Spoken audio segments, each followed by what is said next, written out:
अस्सलामुअलैकुम, welcome to student tube. आज के इस लेक्चर में हम chapter 4 the great visionaries exercise है 5 और यूनिट चल रहा है 4.1। क्वेश्चन है यहाँ पर tick the correct column for the statement given in the table.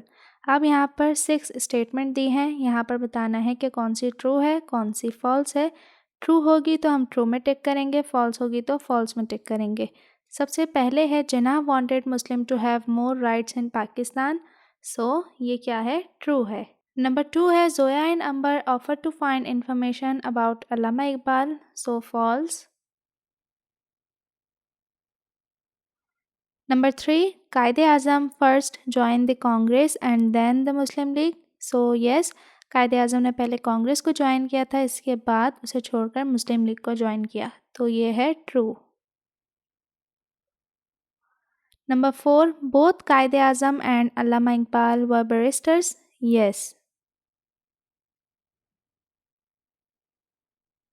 कायदे आज़म और अल्लामा इकबाल दोनों ने ही लॉ की डिग्रीज ली थी, और बट इसके बाद अल्लामा इकबाल ने फ़िलासफ़ी में पीएचडी की थी।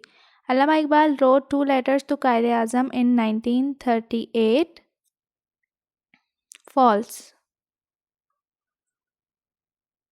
In his letters, he said that Muslims should demand a separate state. Yes. तो ये थी एक्सरसाइज 5, जिसमें ये स्टेटमेंट थी और हमें बताना था कि कौन सी ट्रू है, कौन सी फॉल्स है। वीडियो अगर हेल्पफुल लगा हो तो आपने करना है लाइक, शेयर, और चैनल पे न्यू है तो सब्सक्राइब किए बगैर मत जाइएगा। मिलते हैं नेक्स्ट वीडियो में, तब तक के लिए अल्लाह हाफ़िज़।